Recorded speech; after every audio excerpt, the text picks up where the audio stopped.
Northern Highlands. The wind carried ice through the valley, mixing with the smell of pine smoke and frozen earth. It was the kind of night where nothing moved unless it had to.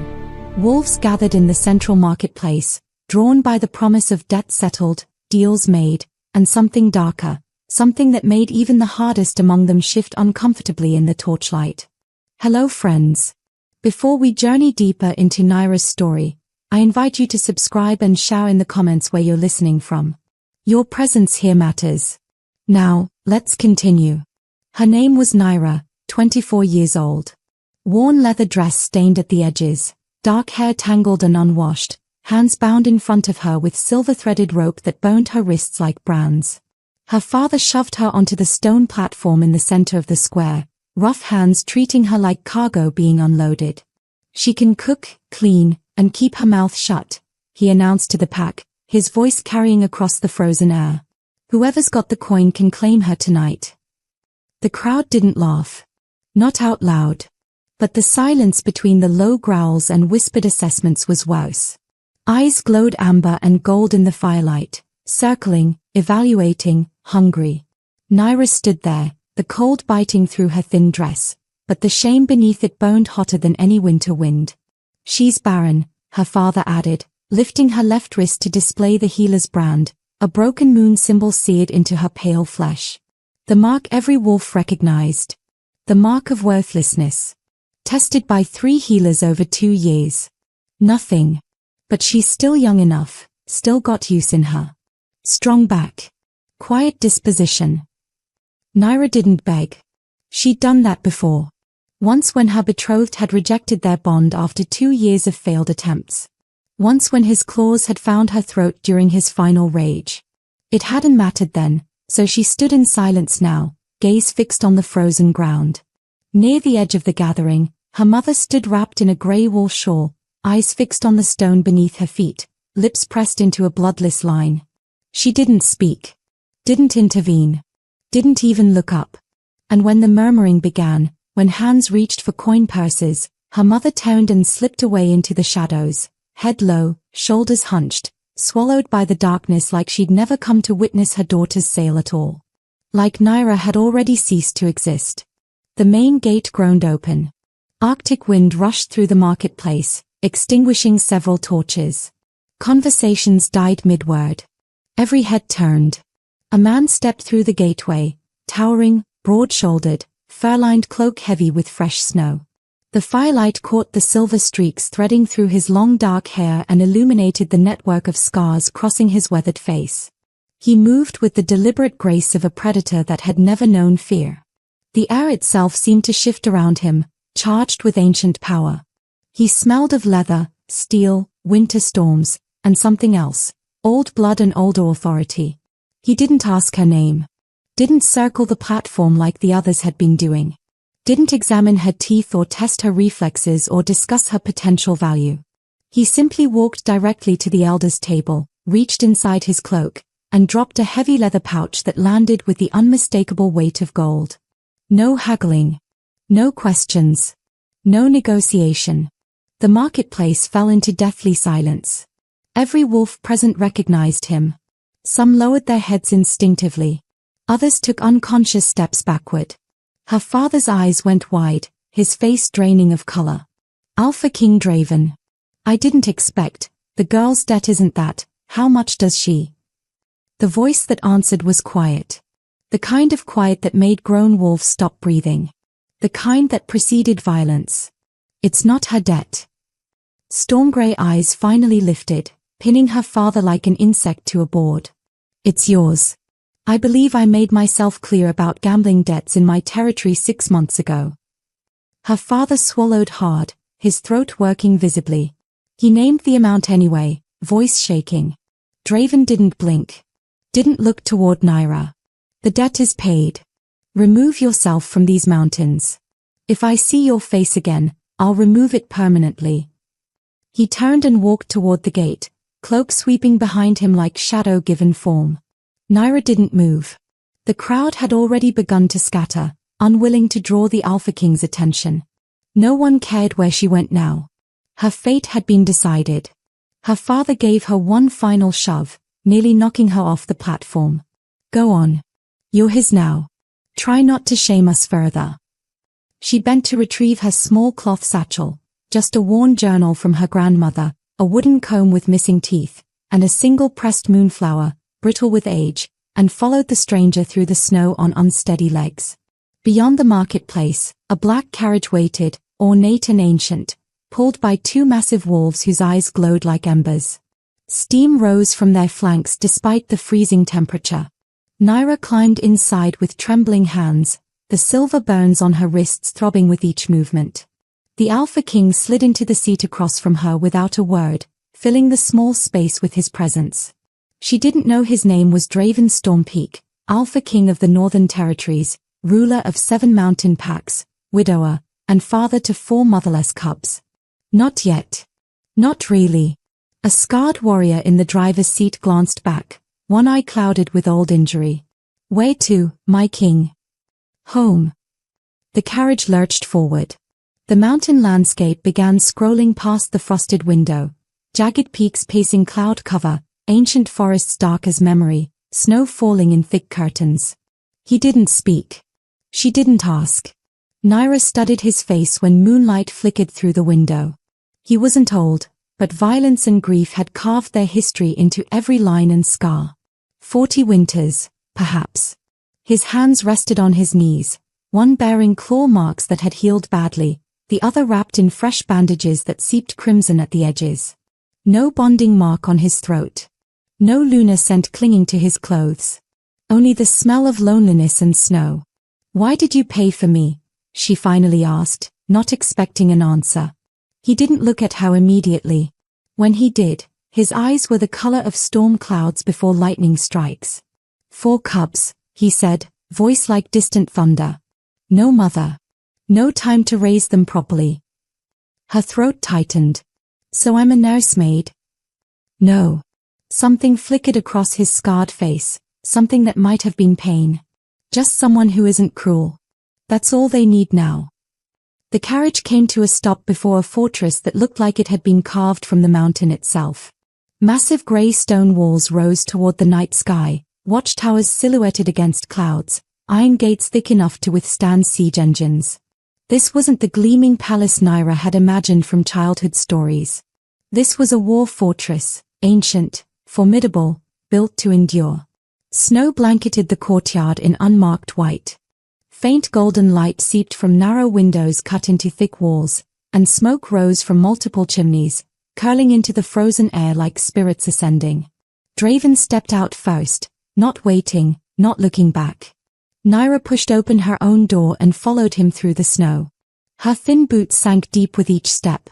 The cold bit through the worn leather, numbing her toes within seconds. The heavy wooden doors, reinforced with iron bands and wolf head knockers, swung open.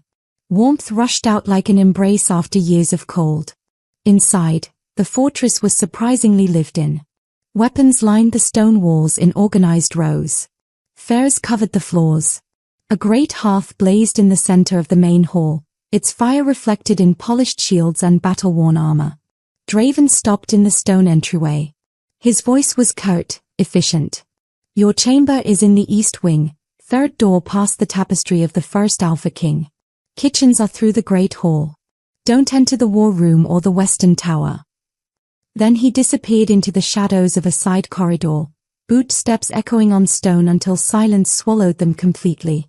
Naira stood alone in the entry hall, clutching her small satchel, listening to the crackling fire and the wind howling outside. She hadn't even taken a step when a voice cut through the quiet. Who did father bring home this time? A boy of 14 stood at the top of the stone staircase, arms folded across his chest, eyes evaluating her with suspicion that belonged on someone twice his age. His dark hair was cut short. His jaw was set hard. His stance was defensive, protective. That was Kale, the eldest. Naira recognized it immediately. He had Draven's eyes, sharp and grey and weary. Another caretaker who'll run away when things get difficult, Kale continued, descending 3 steps, each footfall deliberate. How long do you think you'll last? 2 weeks? 5 days? In the corner near the great hearth, Another boy sat hunched over a massive leather-bound book, the kind used for recording pack histories. Roan, 11 years old, with lighter hair and his mother's delicate features. He glanced at Naira for exactly 1 second, took in her threadbare dress and silver-burned wrists, then returned to his reading as though she'd already proven unworthy of further attention. Behind a thick wooden pillar carved with ancient runes, a pair of wide golden eyes peered out. Lyra, 8 years old, blonde hair uncombed and tangled with small twigs, clutching a stuffed wolf toy that had been mended so many times the original fabric was barely visible. The little girl's gaze was full of fear and something else, desperate hope fighting against experience. And on the floor near the fire, arranging wooden soldiers in battle formation, sat the youngest. Ash, barely 6 years old, with hair so light it was almost white and eyes that still held innocence the others had lost. Another one. Kale's voice dripped with practiced disdain as he reached the bottom of the stairs. Father's brought 3 before you. The first lasted 2 weeks before she complained about the isolation. The second lasted 5 days before Roan's nightmares drove her away. The last one left in the middle of the night without even collecting her pay. Naira found her voice. I'm not. Save it. Kale cut her off with a sharp gesture. We don't need you. We've managed fine on our own. We know how to cook, how to clean, how to survive. We don't need another stranger pretending to care until it gets too hard. Roan spoke without looking up from his book, his voice carrying across the stone hall with unexpected clarity. Father means well. But he doesn't understand that we're not the problem. Adults are. They see 4 damaged cubs and a lonely king, and they think they can fix us. They can't. Little Lyra whispered something to her stuffed wolf, pressing her face against its worn fur, retreating further behind the pillar. Ash looked up from his soldiers, tilting his head with pure childhood curiosity. Are you going to be our new mama? The entire hall froze. Kale went rigid, his hands clenching into fists. Roan's fingers stilled on the page he'd been turning. Lyra made herself smaller, as though trying to disappear into the stone itself. From somewhere in the dark corridor, Naira heard footsteps stop. Draven had heard. She knew he had. She knelt down slowly until she was level with Ash's round, hopeful eyes. Her voice came out softer than she'd expected. I'm not a new mama. But I can be your friend. Would that be okay? Ash considered this with the seriousness only children possess. Then he nodded, accepting it as easily as children accept that the sun rises and the moon follows. Okay. Friends is good. But the older ones did not accept. Kale's jaw tightened. He turned abruptly and strode up the stairs, taking them 2 at a time. We don't need anyone, he called back, voice rough with emotions he refused to name. The slam of a door echoed through the fortress like a judge's gavel. Draven reappeared in the entryway, his face unreadable. He pointed toward the staircase without looking at Naira. Your room is upstairs. Marta will show you. A weathered woman emerged from the kitchen corridor as though summoned, grey-haired, stern-faced, wearing a stained apron over practical wool. Her hands were calloused from decades of work, her eyes sharp with the kind of assessment that missed nothing. Come along then, Marta said, her voice gruff but not unkind. Best get you settled before the cubs decide whether to trust you or torment you. Naira followed her up the winding stone staircase, past tapestries depicting ancient battles and wolf hunts, past doorways where she could feel the cubs watching from shadows. Kale's door was closed tight. Roan had retreated to his room with his book. Lyra's door stood open just a crack, one golden eye visible in the darkness. Here. Marta stopped at a plain wooden door.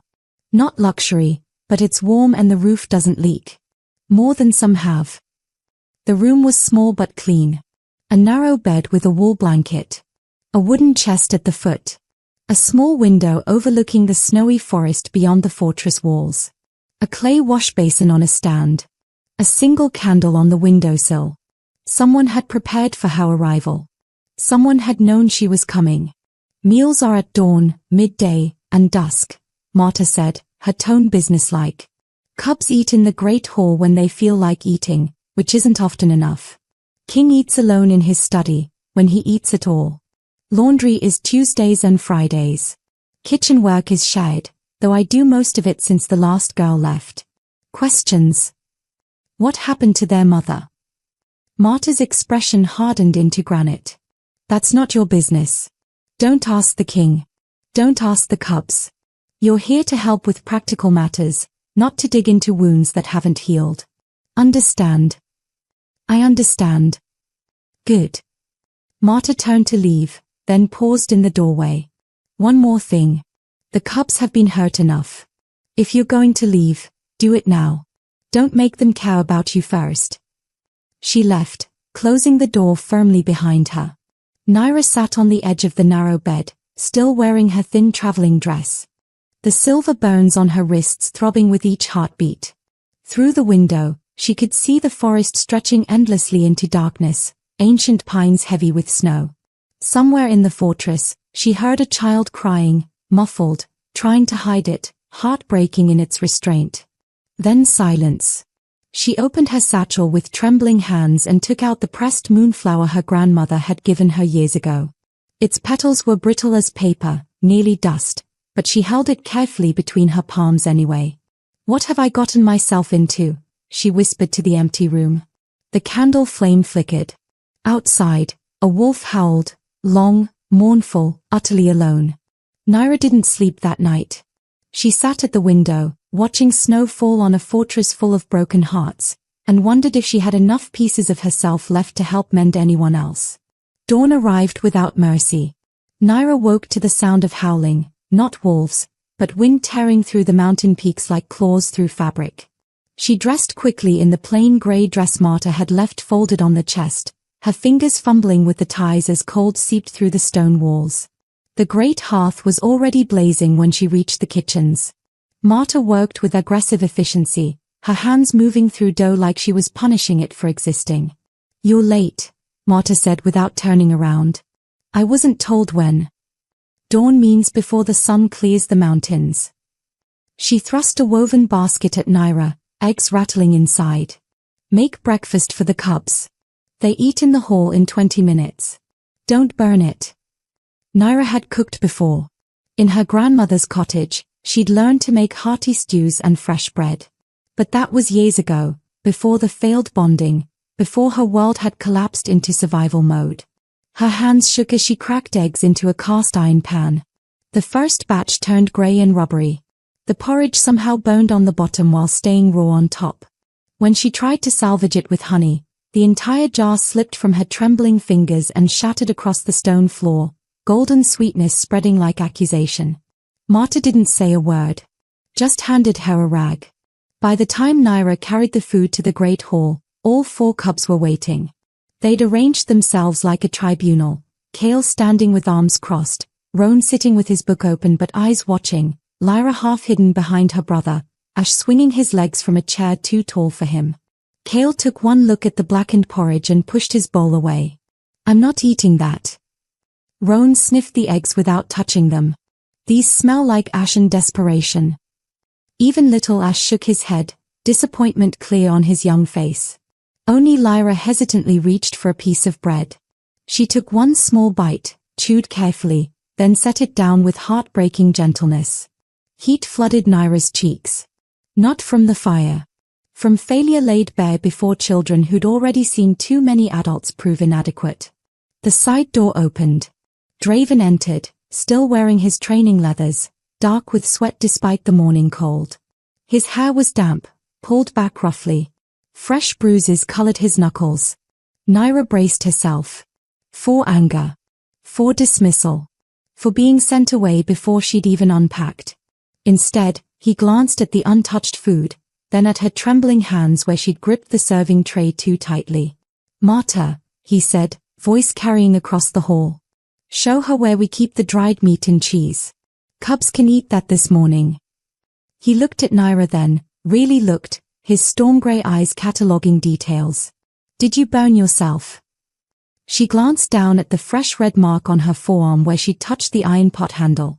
It's nothing. Marta, bring the salve. Then he disappeared through another doorway, leaving Naira standing in confused silence. Marta returned with a clay jar, roughly applying cool ointment to the burn. Her touch was harsh but thorough. "He won't hit you for mistakes," she said quietly. "The last Alpha King would have. This one's different. But the cubs won't respect weakness either. You'll need to earn your place here." "How?" "That's for you to figure out, girl." After the disastrous breakfast, Naira needed air. Needed space to think without 4 pairs of eyes tracking her every failure. She wandered the fortress grounds, boots crunching through fresh snow. Behind the east wing, she discovered something unexpected. A walled garden, completely overgrown. Dead vines strangled the iron gate. Frozen weeds pushed through cracked stone pathways. What had once been carefully tended beds now looked like a battlefield where winter had won decisively. But in the center stood a stone marker, weathered by years of harsh weather yet still readable. "Luna Celine's garden, may the moonflowers bloom eternal." Everything was dead. Frost killed. Abandoned to time and grief.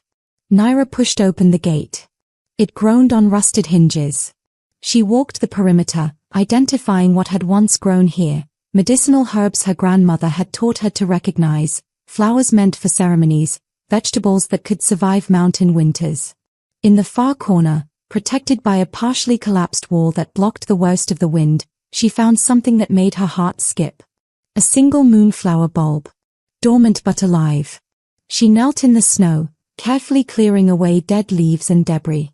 The bulb was small, tough, resilient. Against all odds, it had survived 3 winters of neglect. That was Mother's garden. Naira turned sharply. Lyra stood in the gateway, her stuffed wolf clutched tight against her chest. The little girl's blonde hair caught the weak morning light. "She died 3 winters ago," Lyra continued, her voice barely carrying across the frozen space. "Father locked the gate after.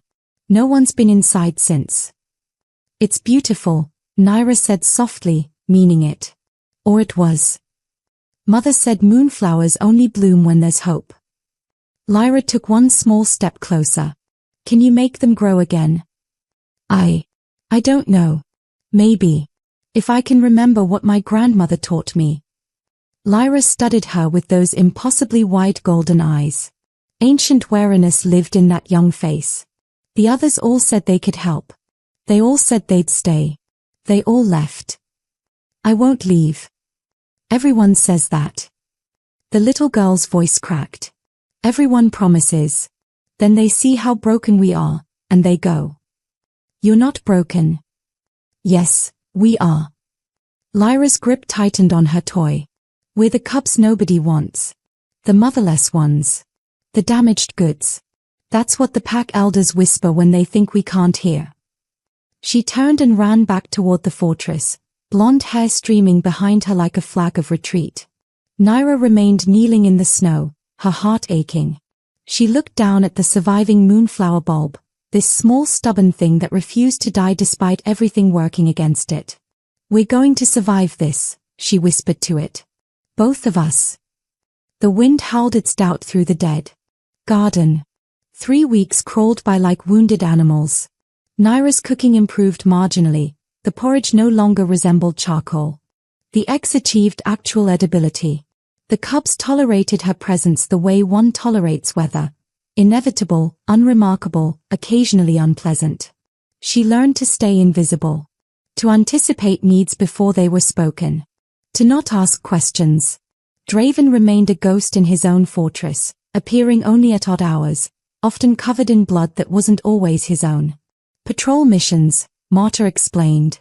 Border disputes. Pack justice that required the Alpha King's personal attention. Naira asked nothing. Expected nothing. Kept her head down. Then everything changed on a Tuesday morning. Ash refused breakfast. Not unusual, the cubs often skipped meals. But by midday, he was vomiting into a basin, his small body convulsing with each heave. His skin turned gray. Fever spiked so high that Lyra ran screaming for Marta.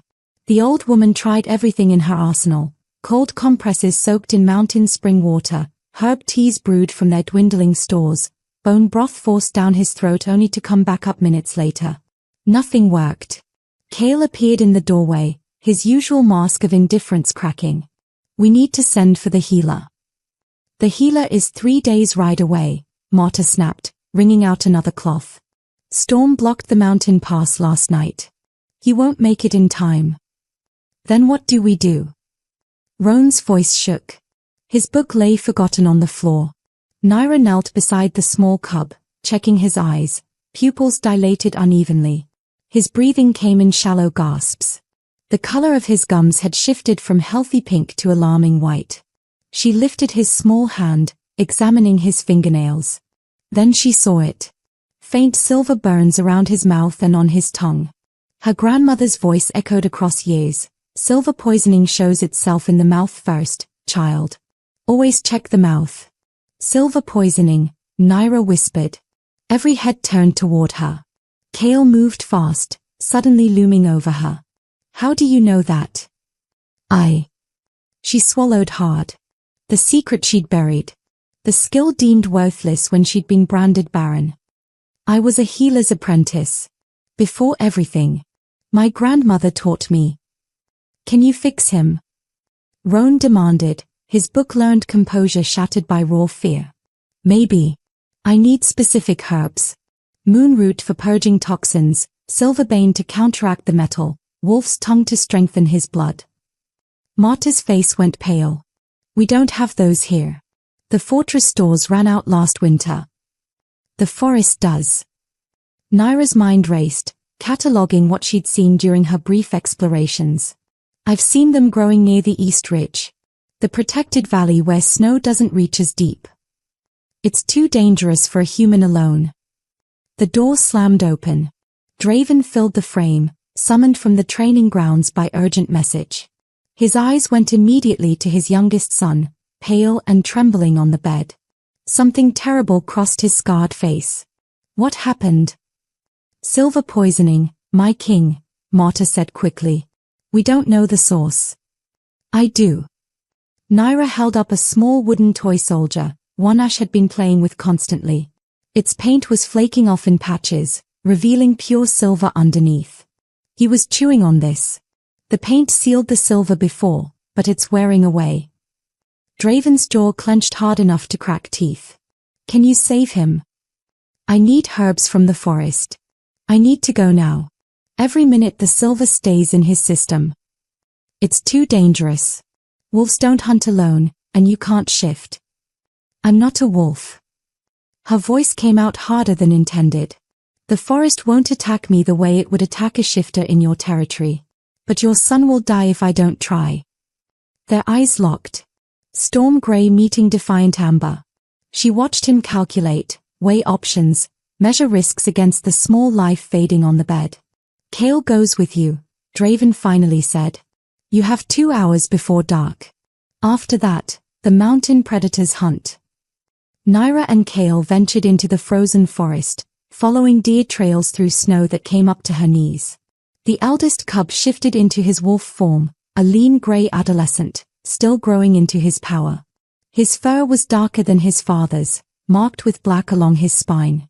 He ranged ahead, breaking trail through the worst of the drifts. Naira followed his tracks, scanning the undergrowth for the precious herbs. Her grandmother's teachings came back like muscle memory. Moonroot grew near running water, silverbane preferred rocky soil, wolf's tongue favored the shade of ancient pines. They'd been searching for 30 minutes when Kale shifted back, standing naked and unconcerned in the snow. Cubs learned early that modesty meant nothing to survival. Why do you care? His voice cut through the wind. Ash is nothing to you. He's a child. That's enough. The others didn't care. Bitterness dripped from every word. They were just here for status. For father's gold. For the chance to be Luna to an alpha king. I'm not them. Prove it. Naira found the moonroot first, its distinctive red-veined leaves barely visible under a shelf of ice near a half-frozen stream. Then silverbane, growing stubborn and hardy between rocks. Finally, wolf's tongue, its thick leaves frost-covered but still viable beneath the protection of a massive pine. They returned with minutes to spare before sunset. The sky had already shifted to dangerous purple, and in the distance, Naira heard something howl that definitely wasn't a wolf. Marta had hot water boiling. Naira worked quickly, crushing the herbs with mortar and pestle, mixing them into a paste with specific ratios her grandmother had drilled into her memory. She added warm water and honey to make it palatable, then carefully fed it to Ash while the entire household watched. For 2 hours, nothing happened. Draven stood in the doorway like a statue carved from grief and stone. Martyr paced. Roan sat with his hands clasped so tight his knuckles went white. Lyra cried silently into her stuffed wolf. Kale stood beside Naira, watching his youngest brother's face for any sign of change. Then, slowly, color returned to Ash's cheeks. His breathing deepened, steadied. The gray tint faded from his skin. Fever broke in a sudden sweat that soaked through his nightshirt. By midnight, he was sleeping peacefully, one small hand curled around Naira's finger. Draven stood in the doorway still, but something had shifted in his expression. When Naira finally looked up, exhausted and trembling, he simply nodded once. "Thank you." Then he was gone, disappearing into the shadows like he always did. But Kale remained. The hostile 14-year-old studied her for a long moment, some internal battle playing out behind his grey eyes. "You saved him," he said finally. "We saved him," Naira corrected. "I couldn't have found those herbs without you breaking trail."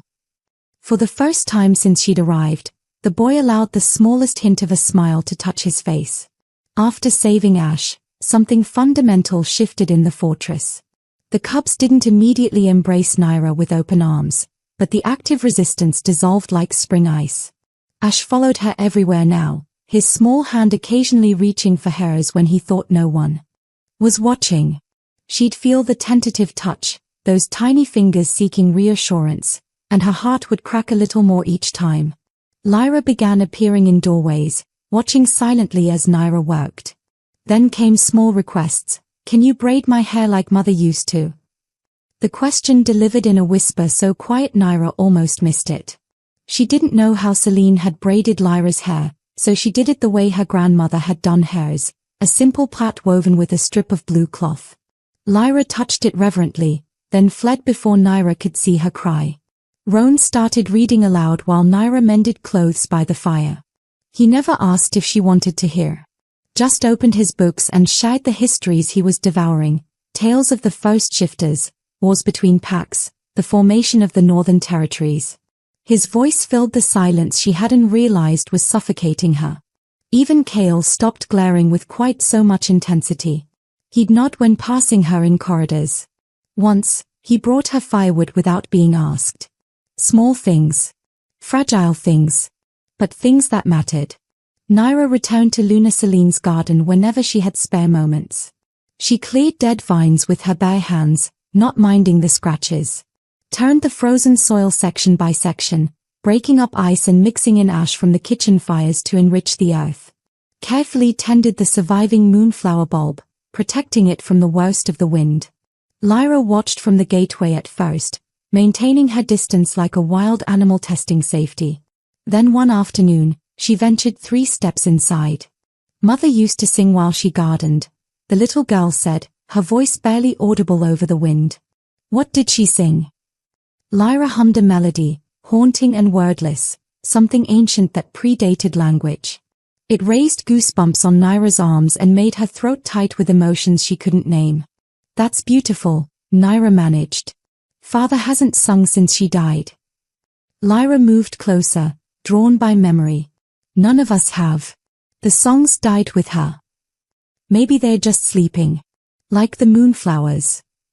The little girl considered this seriously. Then she knelt beside Naira and began clearing debris from one of the garden beds. They worked in silence, accompanied only by the wind and the distant cry of a hawk. One night, Naira woke to the sound of agonized howling. Not the clean call of a wolf to its pack, but something broken. Raw. Devastating. She should have stayed in bed. Should have followed the rules about the Western Tower. Instead, she followed the sound through dark corridors until she reached a door standing slightly ajar. Light spilled through the gap. Inside, chaos. Draven stood in his half-shifted form, caught between man and wolf, claws extended, eyes wild with rage and grief. Furniture lay in splinters. Walls bore deep gouges from claws that had raked stone. Glass crunched under his feet from a shattered mirror. He stared at a portrait on the wall, a beautiful woman with silver hair and gentle eyes. Luna's Celine. She looked kind. She looked loved. Naira should have left. Every instinct screamed to give him privacy. But something in his broken hull kept her frozen in the doorway. She died protecting them, he said without turning, somehow sensing her presence. Rival Alpha attacked during a new moon when our power was weakest.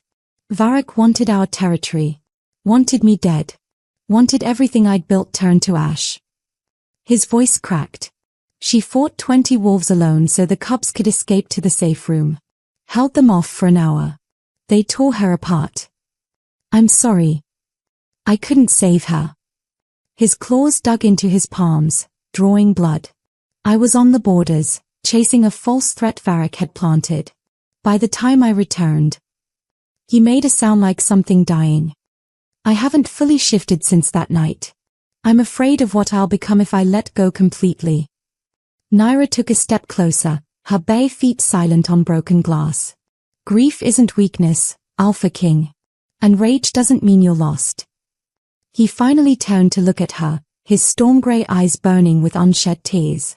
How would you know? Because I've carried both. She held his gaze, unflinching. I was branded Barren and sold by my own parents. My betrothed tried to kill me when I couldn't give him cubs. I've been angry enough to want to burn the world down. Sad enough to want to stop existing. But I'm still here. Still standing. Still capable of caring about 4 motherless cubs I've known for less than a month. Why do you care? Why stay? Because someone has to. Because they deserve better than abandonment wrapped in good intentions. She moved closer still. Because maybe I deserve better than believing I'm worthless. They stood in that destroyed room for over an hour. Talking. Sharing wounds they'd both tried to bury. Draven told her about Celine. How they'd met during a territorial negotiation, how she'd softened his brutal edges, how she'd turned this war fortress into something that felt like home. Naira told him about her grandmother, the woman who'd seen value in her when everyone else saw only failure. About the herbs and healing she'd learned in secret. About the shame of the healer's brand that had defined her entire adult life. You're not useless, he said firmly. Tell that to everyone who sold me. I'm telling you. His hand almost reached for hers, then stopped. You saved my son. You've given my cubs something I couldn't, the belief that adults might stay. I won't leave them. Don't make promises you can't keep. I'm not. Something passed between them in that moment, understanding, recognition, the dangerous beginning of something neither could name. The next morning, Marta cornered Naira in the kitchen, her weathered face set in hard lines. Be careful, the old woman said quietly. Of what? The king hasn't looked at anyone like that since the Luna died. The pack will notice. Not everyone will approve of a barren human catching his attention. I'm not trying to replace her. I know. Marta's expression softened fractionally. But the heart doesn't always ask permission before it decides to care. Just, don't hurt him. Don't hurt those cubs. They've had enough loss. I won't. See that you don't. Word reached Shadow Peak on a grey morning when even the wolves seemed uneasy. A messenger arrived bleeding from claw marks across his ribs, barely conscious enough to deliver his report. Alpha Varrock of the Southern Cliffs was moving forces north. The name alone made Draven's expression turn to stone. Marta dropped the pot she'd been scrubbing. Even Kale, who prided himself on stoic control, went pale.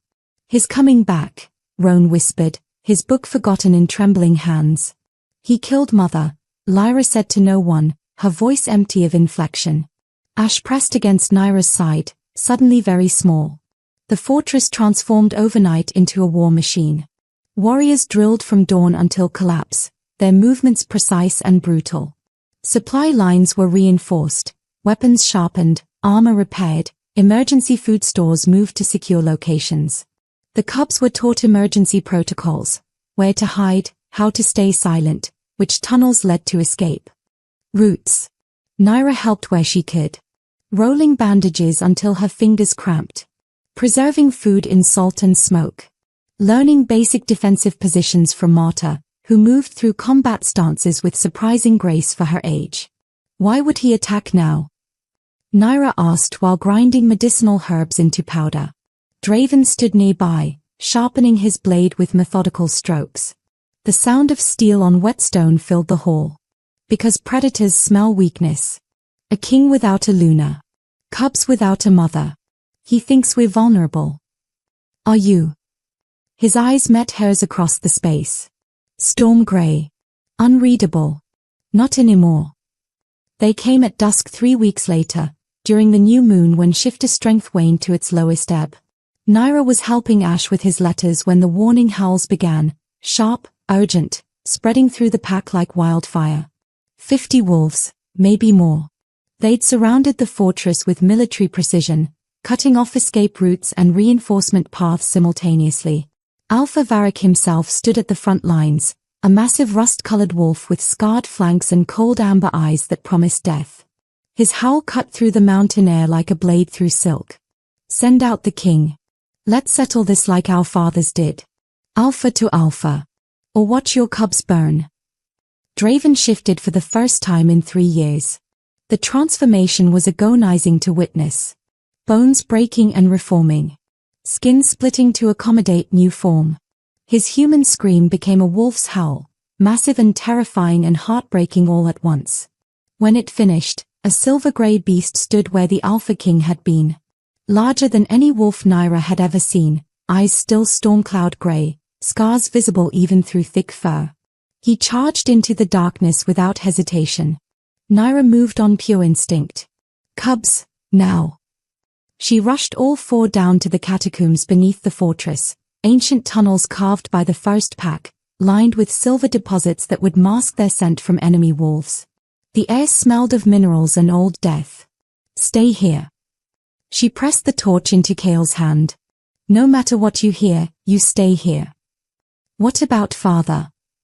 Ash cried, tears streaming down his small face. Your father is the strongest alpha in the north. He'll survive. She hoped her voice sounded more confident than she felt. What about you? Lyra grabbed her arm with surprising strength. I'll make sure of it. Naira wasn't a warrior. Had never held a real weapon before tonight. But she'd spent weeks learning the fortress layout, memorizing every corridor and hidden passage. She knew where the silver traps were stored, where oil could be poured from ramparts, where fire could create barriers. Working with Marta and 3 remaining guards, the rest had joined the battle outside. She turned Shadow Peak into a death trap. When wolves breached the outer wall, they met silver-laced nets that burned their skin on contact. When they entered the courtyard, boiling oil rained down from the ramparts. When they tried the eastern gate, fire roared to life across oil-soaked ground. Outside, Draven fought like something beyond mortal. Every wolf that had died in Celine's murder, he avenged. Every cub that had cried in the night, he fought for. Every year of grief and rage channeled into teeth and claws. Varric was strong. Experienced. Cruel. But Draven was fury given form. They clashed in the snow, blood spraying across white powder in crimson arcs. Fangs tore flesh. Claws raked deep. The mountain itself seemed to hold its breath. A group of 5 wolves broke through Naira's defenses. They'd found a tunnel she didn't know existed. Now they were inside, heading for the catacombs with predatory focus. Naira stood alone in the corridor, holding a silver-tipped spear Marta had thrust into her hands. Her palms were slick with sweat. Her heart hammered against her ribs. You're just a human, the lead wolf snarled, lips pulling back from blood-stained fangs. I'm their mother, Naira said, and charged. She killed one, pure luck, the spear finding the gap between ribs. Another lunged and she rolled, clumsy but effective. Then they overwhelmed her.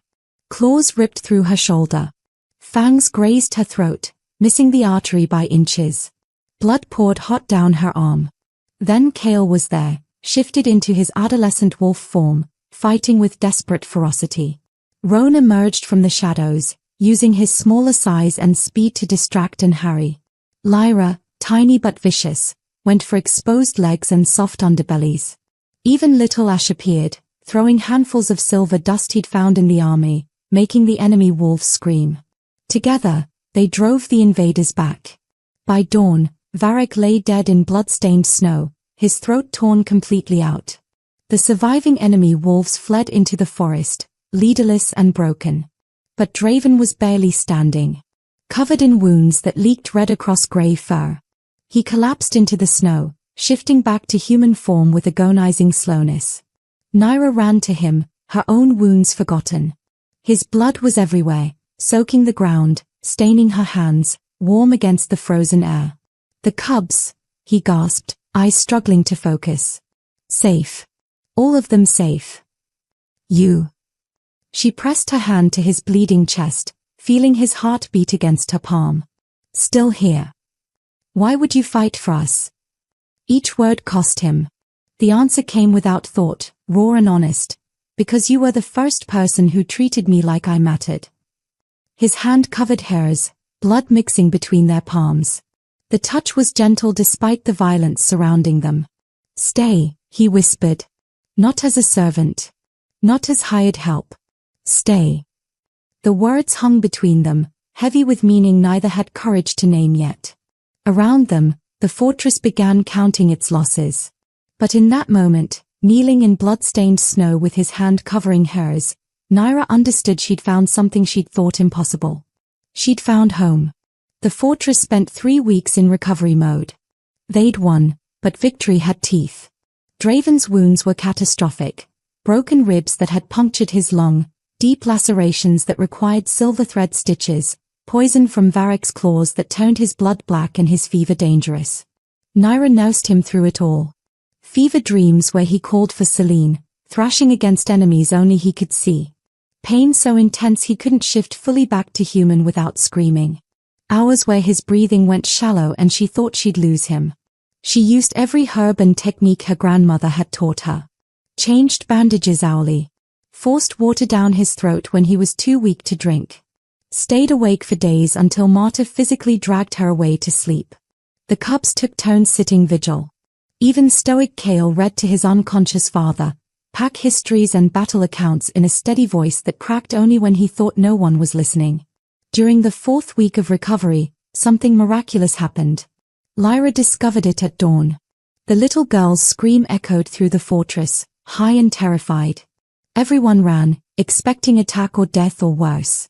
Instead, they found her in the garden, pointing with a shaking hand.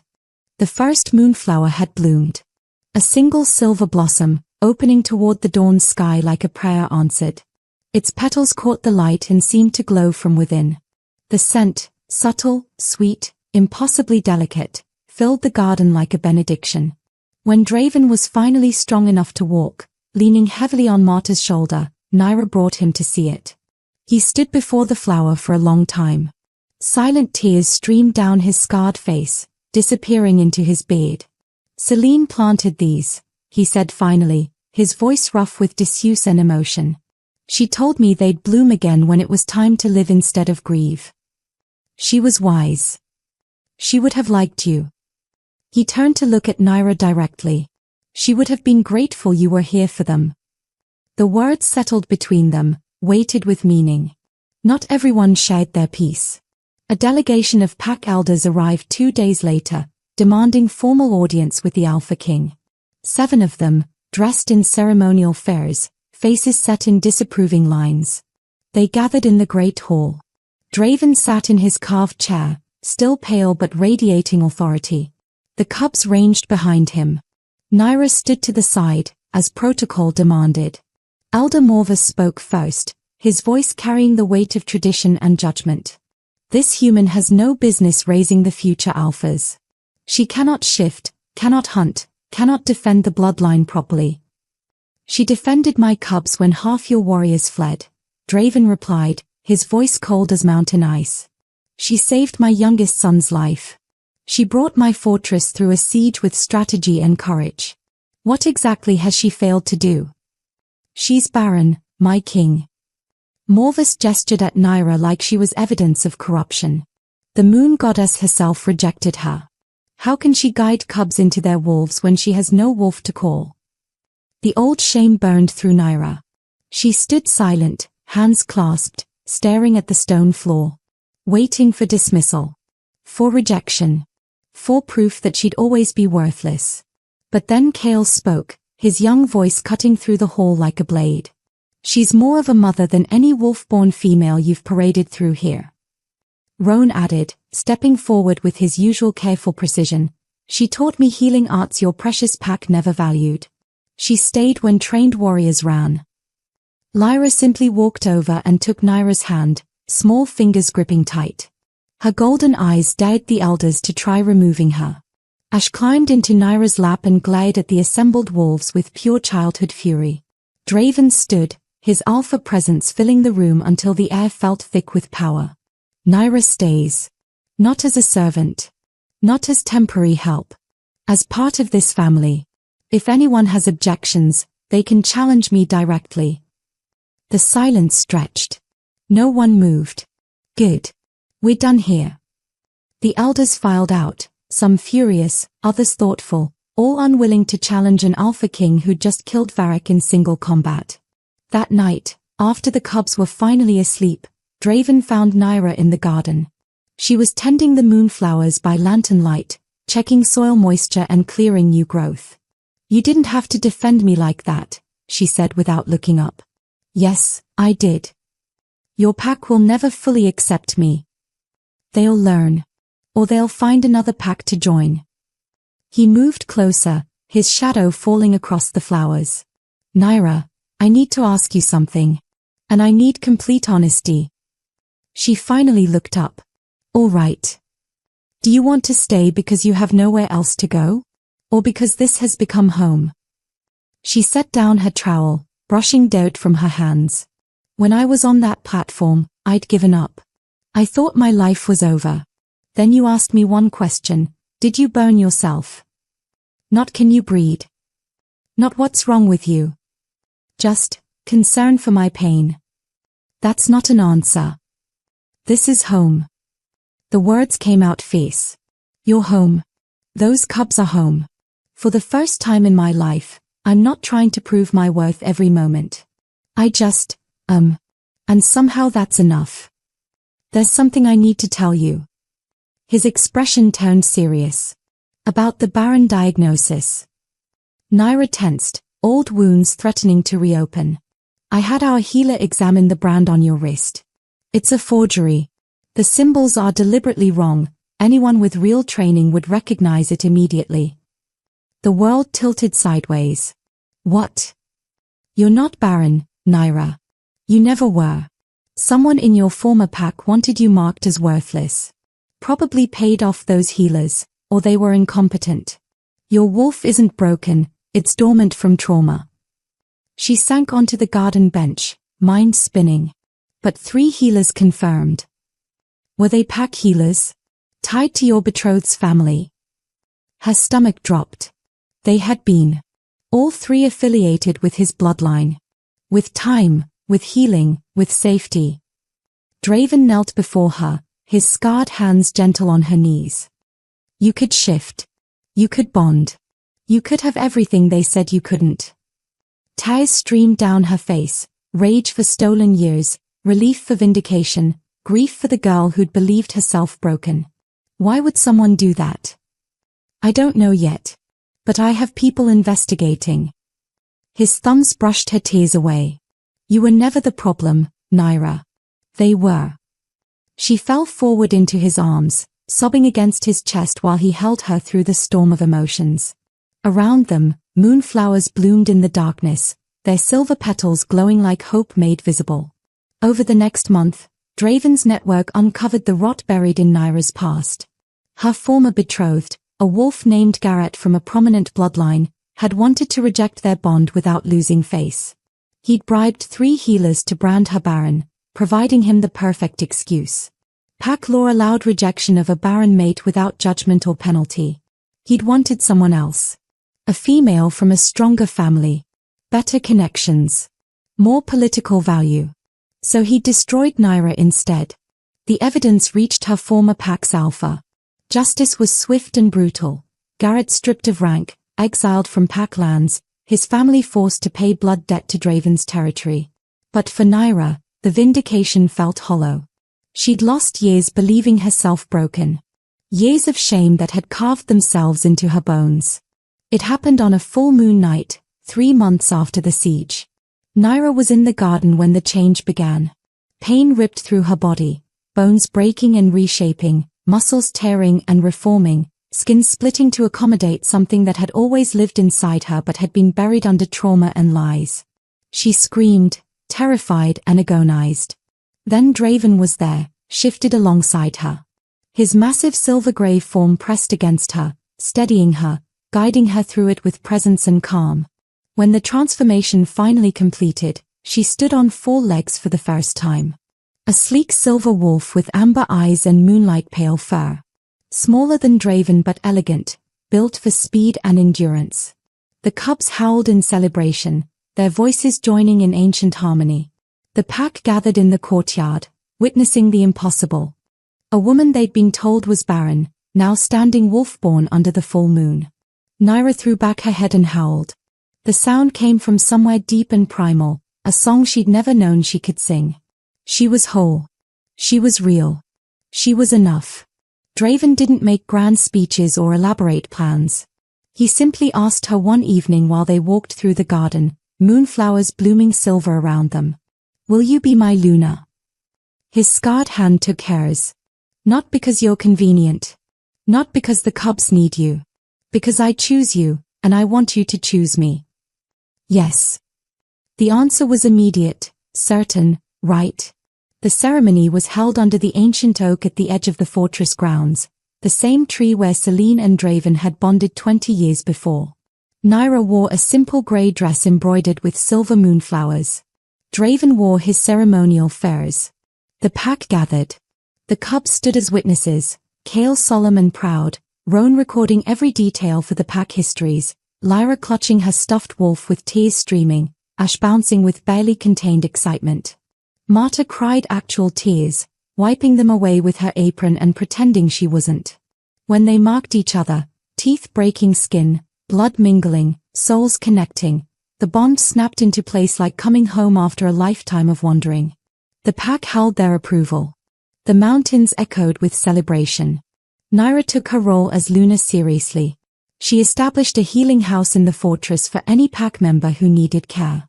Reopened the gardens for communal use, teaching others her grandmother's knowledge.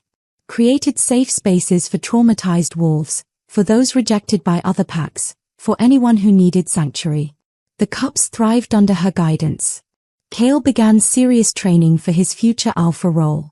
Roan became the pack's official historian and scholar. Lyra discovered a gift for diplomacy and conflict resolution.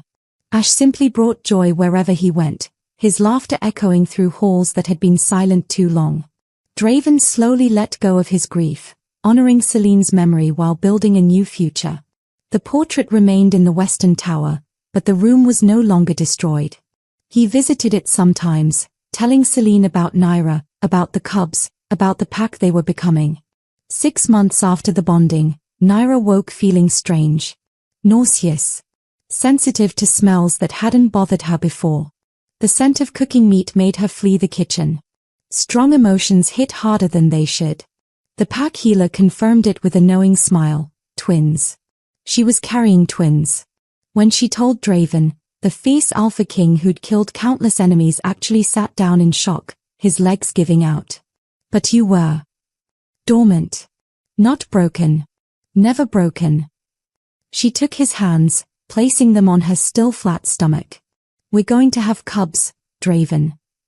He pulled her into his arms and wept into her hair, his shoulders shaking with relief and joy and healing. The twins were born during a winter storm that shook the fortress foundations. Labor lasted 18 hours, Naira cursing Draven's bloodline, his face, and the moon goddess herself at various points. But when the healer finally placed 2 perfect cubs in her arms, everything else fell away. A boy with Draven's storm-grey eyes and a girl with Naira's amber gaze. 10 fingers each, 10 toes, healthy lungs that announced their arrival to the entire mountain range. The 4 older cubs welcomed their siblings with fierce protective love. Kale held them with surprising gentleness. Roan read them stories before they could possibly understand. Lyra sang them the lullabies Celine had once sung to her. Ash insisted on helping with everything, his small hands carefully supporting heads and checking blankets. The pack celebrated for 3 days straight. And in the garden, the moonflowers bloomed in numbers they hadn't seen in generations, covering entire beds in silver light. Years passed like water flowing downstream, inevitable, natural, right. The fortress became a haven for those rejected by other packs. The wounded found healing. The different found acceptance. The discarded found worth. Naira made sure no one ever felt the shame she'd carried. Her twins grew strong and wild, the boy becoming a fierce warrior like his father, the girl a gifted healer like her mother. The original 4 cubs became powerful wolves in their own right, each finding their path and purpose. Draven ruled with strength tempered by compassion, his Luna always at his side. They were partners in every sense, disagreeing, compromising, supporting, loving. They had 40 good years together. When Naira died at 64, it was peacefully in her sleep, surrounded by children and grandchildren and great-grandchildren. Her silver hair spread across the pillow. Her hand held in Draven's. She simply didn't wake up one morning. Slipped away between one breath and the next. Draven buried her beneath the ancient oak where they'd bonded, next to the spot he'd reserved for himself years before. At her funeral, every pack member brought a moonflower. By the time they finished, her grave was buried in silver blossoms that glowed in the twilight. Draven lived 3 more years, never taking another mate. He visited her grave daily, telling her about pack business, about the Grand Cub's achievements, about everything she was missing. When he finally joined her, it was during a full moon. He shifted one last time, howled his grief and love to the sky, then lay down beside her grave and didn't rise again. But their legacy lived on. In the healing house that still stood, now run by their daughter. In the pack laws they'd established, worth is not determined by what you can produce, but by the love you choose to give. In the 6 children they'd raised together, 4 adopted by circumstance, 2 born from their bond. In the moonflowers that bloomed eternal. Spring returned to Shadow Peak. The current alpha, Kale's daughter, bearing both Draven's grey eyes and Naira's fierce heart, walked through the garden with her own cubs, 3 little ones who chased butterflies and laughed without knowing fear. "Tell us the story again, Mama," the smallest one begged. She knelt in the garden that Naira had restored, surrounded by silver moonflowers that had spread across every bed. Once, there was a woman who was told she was worthless. Her own parents sold her at a marketplace on the coldest night of winter. "That's sad," one cub whispered. It was. But then a lonely alpha king with 4 motherless cubs bought her freedom. Not because he wanted property. Because he saw someone who deserved better. What happened then? She became the greatest Luna the Northern Territories had ever known. She taught us that pack is chosen, not born. That worth is inherent, not earned. That home is where you're seen completely and loved anyway. The cubs listened, wide-eyed, as the story unfolded. The poison and the herbs, the garden and the siege, the love that grew in soil everyone said was barren. "Is the story true?" the oldest asked. "Every word." She touched the memorial stone they'd placed in the garden center, marking where Naira had first found that single surviving moonflower bulb. And the moonflowers still bloomed to remind us. Around them, silver petals caught the spring sunlight. The pack howled in the distance, a sound of joy, of family, of home. And somewhere beyond sight, 2 wolves ran together through eternal forests, finally at peace. Friends, thank you for journeying with Naira through her transformation from rejected and sold to beloved Luna and mother. Her story reminds us that our worth is never determined by those who fail to see it. If this story touched your heart, please subscribe to hear more tales of love, redemption, and found family. Share in the comments, what did you think of Naira's journey? Which moment resonated most with you? And remember, like the moonflowers that bloomed against all odds, you too can rise from the hardest soil. Your worth was always there, waiting to be recognized. Hit that like button if you believed in Naira's strength, and I'll see you in the next story. Until then, may you find your pack, and may your garden always bloom.